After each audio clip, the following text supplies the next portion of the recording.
Bonjour à tous. Euh, voilà, comme je ne pourrais pas assurer certaines séances en direct, en temps réel, donc je vous fais cet enregistrement-là pour que vous puissiez le consulter. Donc, je vous suggère de prendre une dizaine de minutes pour répondre aux questions par vous-même. Et par vous-même, hein, n'utilisez pas ChatGPT. Probablement ChatGPT va vous donner les réponses. Mais essayez de le faire par vous-même avant de voir le corriger. Si j'étais sur place avec vous, je vous aurais posé des questions, mais comme c'est comme ça, on va se contenter de ce qu'on peut faire. Euh, voilà, j'ai partagé le fichier. Euh, voilà. Question 1. Qu'est-ce que Sonnet? C'est quoi Sonnet? Donc, est-ce que c'est un protocole de communication sans fil? Donc, non, c'est pas sans fil. Sonnet, c'est filaire. Est-ce que c'est un standard de transmission optique? Donc, la réponse est oui, parce que Sonnet utilise de la fibre optique. Et c'est un standard. Son but est de définir les règles de transmission. Donc, c'est bien un standard de transmission optique. Est-ce que c'est un réseau local? Donc non, Sonnet c'est plutôt un réseau WAN, donc un réseau métropolitain. Donc c'est pas un LAN, c'est un WAN. Est-ce que c'est un protocole de la couche transport? Non, donc la couche transport c'est la couche 4 du modèle OSI. Là, on est sur la couche 1, donc sur la couche physique. De toute façon, pendant le cours, on a vu que, avec moi en tout cas, vous n'avez vu que les réseaux de niveau 1, de la couche 1 et de la couche 2, donc niveau 1 et niveau 2, ce qui veut dire couche physique et couche liaison. Là, donc c'est la couche transport, c'est pas, donc ça ne peut pas être le cas. Donc il n'y a que la réponse B qui est correcte. Deuxième question, donc quelle est la principale caractéristique de Sonnet? Utilisation de fréquences radio pour la communication. Donc là, ça ne peut pas être correct parce que c'est radio. Radio, ça veut dire que c'est sans fil. Donc c'est alors qu'on a dit Sonnet, c'est de la fibre optique, c'est filaire, donc c'est faux. Est-ce que c'est la transmission sur les câbles en cuivre uniquement? Donc non, c'est pas des câbles en cuivre parce que je le répète, c'est de la fibre optique, donc la réponse est fausse. Est-ce que c'est un standard de transmission pour les réseaux de fibre optique? Là, par contre, la réponse est correcte. C'est de la fibre optique. Effectivement, c'est un standard de transmission sur fibre optique. Utilisation exclusive dans les réseaux LAN. Donc, non, je vous ai dit que Sonnet, c'est plutôt pour les réseaux WAN, c'est pas pour les réseaux LAN. Donc, la réponse D est aussi fausse. Question 3. Dans le modèle HDLC, que signifie le champ SNRM? Donc, voilà. Est-ce que c'est un protocole de gestion de la couche réseau? Donc, déjà là, il parle de la couche réseau, il parle de la couche 3. Alors que nous, on a fait en cours que la couche 1 et la couche 2. Donc, ça ne peut pas être correct, c'est faux. Est-ce que c'est un champ de signalisation pour la gestion du lien? Donc, c'est quoi SNRM? C'est Set Normal Mode. Donc, c'est un message de signalisation, de gestion pour créer un lien normal. Donc, oui, c'est ça la bonne réponse. C'est la réponse B. Donc, c'est un champ de signalisation, c'est un champ de gestion pour la création. C'est quoi la signalisation? Ça veut dire qu'il ne contient pas de l'information. C'est pour créer le lien, pour gérer le lien. Donc, il fait de la gestion du lien. Donc, c'est bon. Est-ce que c'est un type de trame de contrôle pour les réseaux sans fil? Donc, c'est vraiment un type de trame de contrôle. C'est une trame de contrôle. Par contre, c'est pas pour les réseaux sans fil. Là, la réponse est fausse à cause de réseaux sans fil. Si c'était réseau filaire, ça aurait été correct. Mais comme j'ai réseau sans fil, donc c'est faux. Est-ce que c'est un mode d'accès pour les réseaux Ethernet? Donc HDLC n'a rien à voir avec Ethernet. C'est une autre technologie filaire. Donc c'est pas Ethernet. Donc là, c'est aussi faux. Donc il n'y a que la réponse B qui est correcte. Question 4. Quelle est la principale fonction d'un réseau Ethernet utilisant le mode partagé? Donc chaque machine est connectée à un nœud de transfert pour recevoir des données. Chaque machine est connectée à un nœud de transfert pour recevoir des données. On va voir ça après. Un même support physique est partagé entre plusieurs utilisateurs. Donc, c'est ça le mode partagé. C'est le même support physique partagé. Donc, c'est ça la réponse correcte. Voilà. Donc, la première, pourquoi c'est faux? Est-ce que chaque machine est connectée à un nœud de transfert? Non, ça c'est plutôt le commuté. Donc, toutes les machines sont partagées au même lien physique. Donc, c'est pour ça que la première est fausse. Est-ce que les machines communiquent uniquement en mode de full duplex? Non, ça n'a rien à voir avec le full duplex. Est-ce que la gestion de la bande passante est optimisée pour les protocoles de routage? Ça n'a aucun sens. Déjà, on parle de protocole de routage qui est sur la couche 3, sur la couche réseau. Et Ethernet, c'est une technologie de la couche 2, donc la couche liaison. Donc, non, c'est faux. Quel est l'objectif principal de Point-to-Point Protocol, de PPP? Donc, permettre la connexion sans fil entre deux points. Donc, entre deux points, ça me semble correct. Effectivement, PPP, c'est entre deux points. Par contre, le sans fil n'est pas bon. Donc, PPP, c'est filaire. Donc, c'est pas sans fil. Donc, la réponse A est fausse.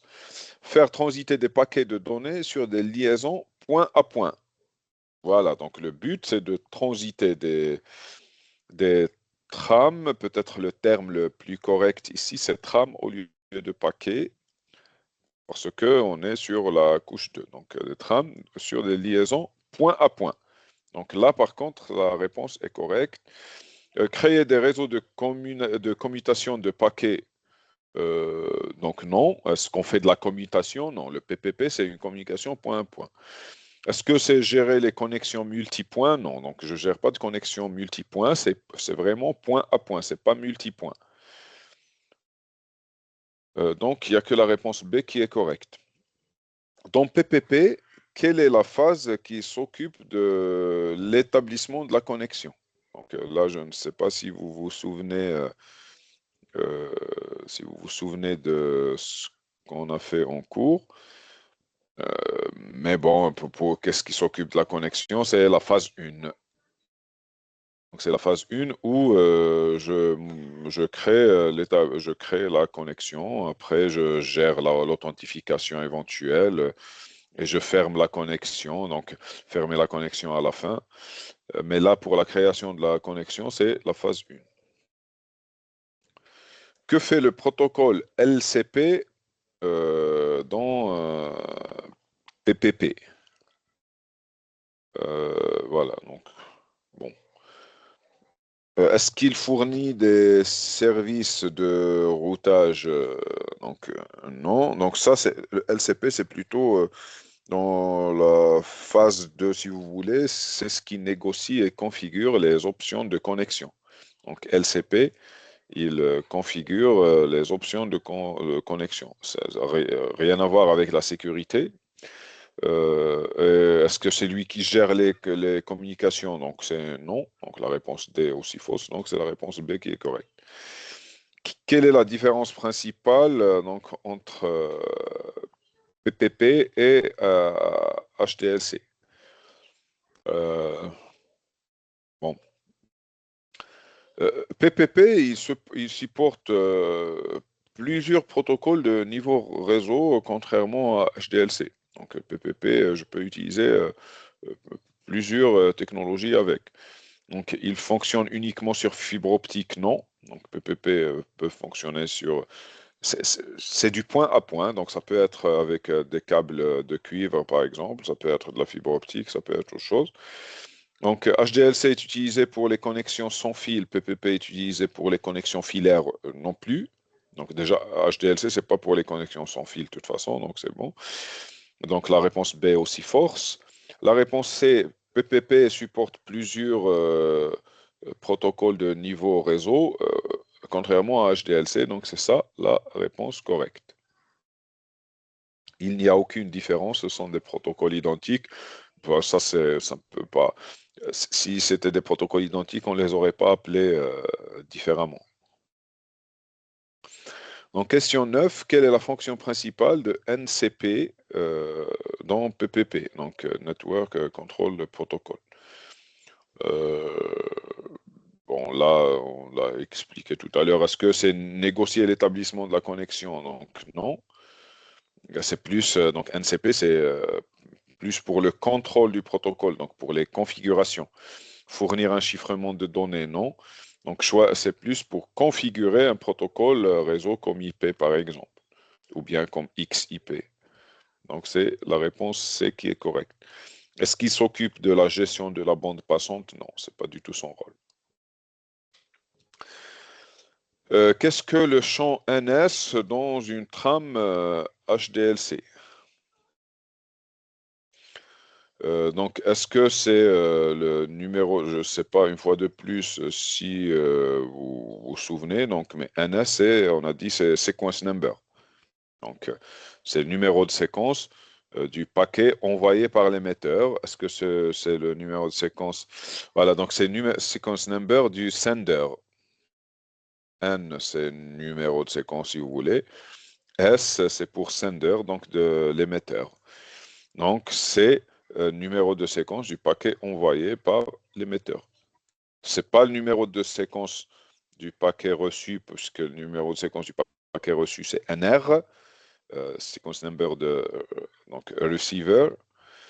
Est-ce que c'est le nombre d'étapes de validation? Non. Est-ce que c'est le numéro de la trame de gestion pour la gestion des erreurs? Non. Euh, donc, question 11. Question 11. Bon. Euh, dans une trame HDLC, quel est le rôle de la trame I? Euh, donc, I, si vous vous souvenez, on dit que c'est une trame d'information. Donc, c'est une trame euh, d'information de données. Donc, est-ce que c'est pour le contrôle de flux? Non. Est-ce que pour fournir une indication de début de communication? Non plus. Donc, c'est plutôt la réponse C. C'est une trame d'information de données. Est-ce que pour représenter une trame de contrôle d'erreur? Non plus. Donc, question 12. Quel est le mode de communication utilisé dans le mode commuté Ethernet? Est-ce que partager entre plusieurs utilisateurs, donc le mode commuté, contrairement au mode partagé, donc on a un commutateur où tous les nœuds sont reliés à ce commutateur-là. Voilà, donc c'est ça le principe du mode commuté. Donc partager entre plusieurs utilisateurs, donc non, le support n'est pas partagé. Est-ce que c'est du point à point sans nœud intermédiaire? Non, donc j'ai besoin du commutateur comme nœud intermédiaire. En plus, c'est pas forcément du point à point, ça peut être du multipoint. Un, un dispositif que peut communiquer avec plusieurs. Chaque machine est connectée à un nœud de transfert. Donc là, et le nœud de transfert, c'est le switch. Donc c'est le commutateur. Là, la réponse est bonne. Utilisation d'une adresse IP statique, rien à voir. On est sur la couche 2. Et sur la couche 2, on n'utilise pas d'adresse IP. Les adresses IP, elles sont utilisées sur la couche réseau, sur la couche 3, pour le routage. Sur la couche 2, on utilise des adresses MAC. Donc déjà, le fait de voir IP, on comprendra directement que la réponse est fausse. Donc, question 13. Quel est l'avantage d'un réseau Ethernet en mode commuté par rapport au mode partagé? Donc, il est moins coûteux. Euh, donc, non, parce que le mode commuté, on est obligé d'acheter des commutateurs, alors que le mode partagé, c'est juste un câble. Et le commutateur est plus cher que le câble. Donc, la réponse est fausse. Est-ce qu'il offre une bande passante partagée? Donc, non plus, on ne partage pas la bande passante. Est-ce qu'il permet de mieux gérer la congestion réseau? Donc là, c'est ça l'avantage justement. Comme ça, puisque c'est le switch, il n'y a pas de zone de collision. Le switch, il ne va pas émettre deux fois sur le même câble. Donc, quand le switch, je suis le switch, je reçois. Donc, c'est le switch qui décide est-ce qu'il transmet ou pas. Ce qui veut dire qu'il y aura beaucoup moins de congestion que pour le mode partagé. Est-ce qu'il est plus simple à configurer? C'est le mode partagé qui est plus simple parce qu'on ne se casse pas trop la tête. Donc là, il y a le commutateur à configurer par contre. Donc, pour la 13, donc c'est la réponse C qui est correcte. On passe donc à la question 14. Dans PPP, quel est le rôle du protocole PAP? Donc, PAP, c'est pour l'authentification, si vous vous souvenez. Donc, on a les deux modes PAP et SHAP. PAP, c'est une authentification simple, en clair, et SHAP, c'est une authentification donc avec du chiffrement et avec donc un peu plus avancé. Donc, est-ce que c'est pour fournir une protection contre les attaques donc, enfin, si on s'authentifie, donc partiellement, là, c'est pas faux, mais c'est pas la bonne réponse. Le but, c'est l'authentification. Maintenant, l'authentification, c'est contre les attaques, oui. Mais quand c'est une authentification en clair, les attaques sont toujours possibles. Donc, la réponse A est partiellement correcte. Est-ce que c'est pour permettre une authentification simple mais non sécurisée? Oui. Donc, c'est ça le but de PAP. Ça permet une authentification mais elle n'est pas chiffrée, elle n'est pas sécurisée. Donc, si quelqu'un utilise un capteur de paquets comme Wireshark pour intercepter les paquets, il pourra lire donc, les infos et se faire passer pour vous plus tard. Assurer un chiffrement des données, non. Donc, PAP, il n'assure pas de chiffrement de données. Négocier la configuration des données non plus, des trames de données non plus. Donc, il ne négocie rien, c'est juste pour s'authentifier. Ensuite, quel est le rôle de la phase d'authentification dans PPP? Donc, l'authentification, c'est la phase 2. Donc, d'abord la création de la connexion, ensuite l'authentification. Est-ce que c'est pour sécuriser la négociation en négociant les options de trame? Non. Vérifier les identités des nœuds. Donc, c'est ça le rôle de l'authentification. C'est pour vérifier l'authenticité, donc l'identité des nœuds. C'est la définition même de l'authentification. Voilà, bon. Donc, est-ce que c'est pour assurer les paquets sont bien transmis? Non. Est-ce que c'est pour fournir un accès direct au service réseau? Non plus. Donc, on passe à la question 16. Quelles informations sont contenues dans le champ NR dans une trame HDLC? Donc, on en a parlé en haut. Donc, NR, c'est une sequence number. R, c'est receiver. Tout à l'heure, le S, c'est sender. Donc, c'est NS.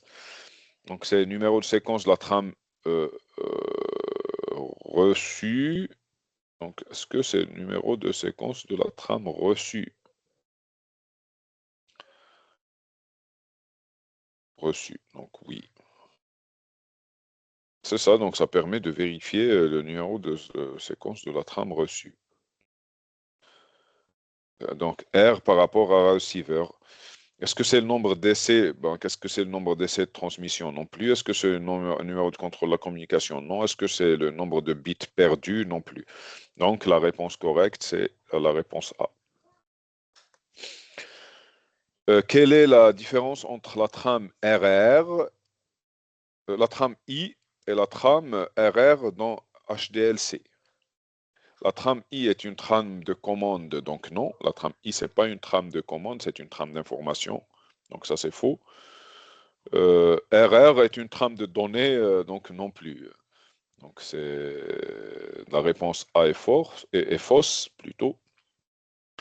Euh, donc la réponse B, I transporte des données. Donc oui, c'est une trame d'information de données.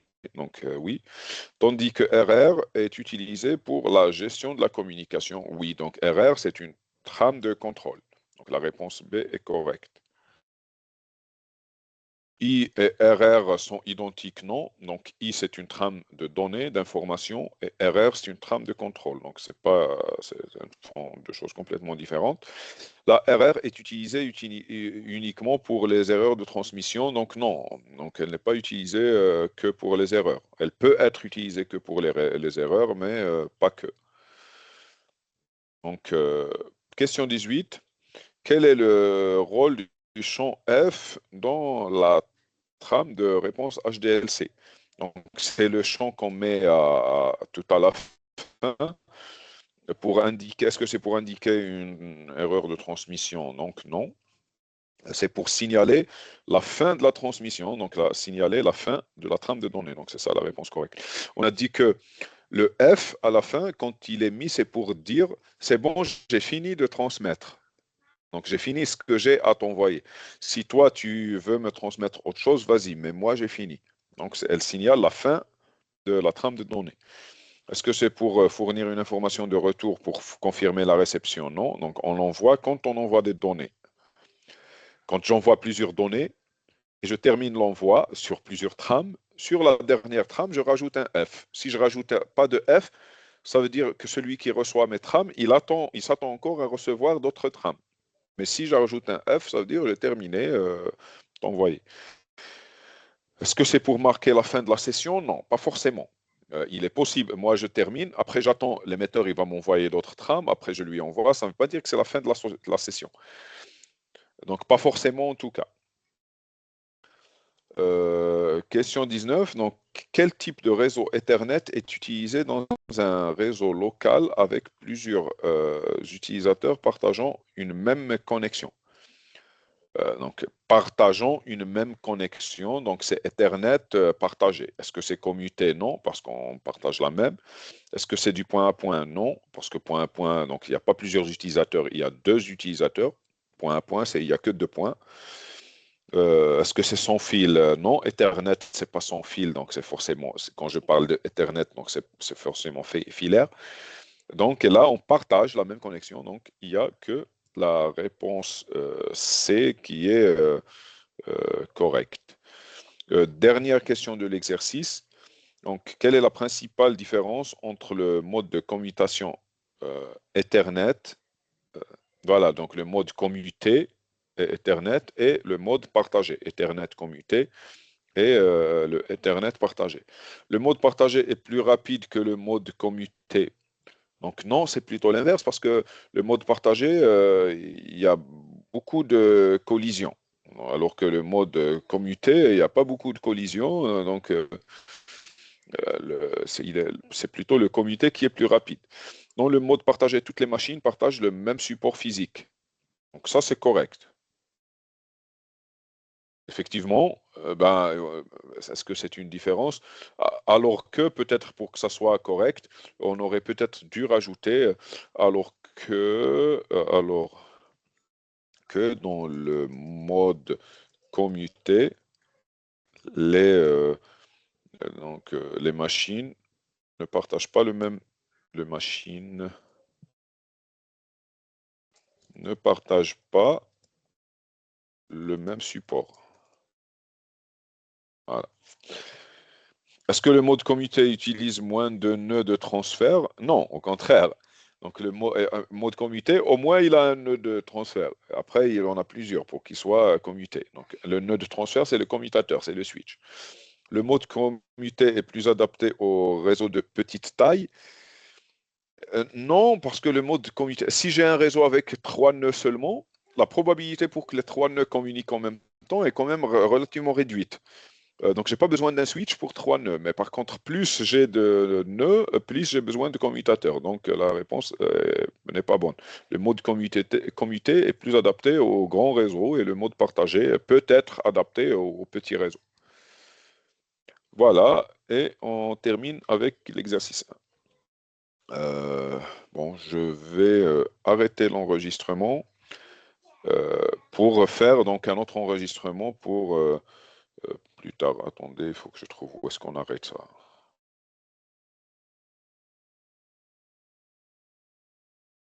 J'arrive pas à trouver. Ah, les trois pointillés. C'est bon, j'ai trouvé. Arrêter l'enregistrement.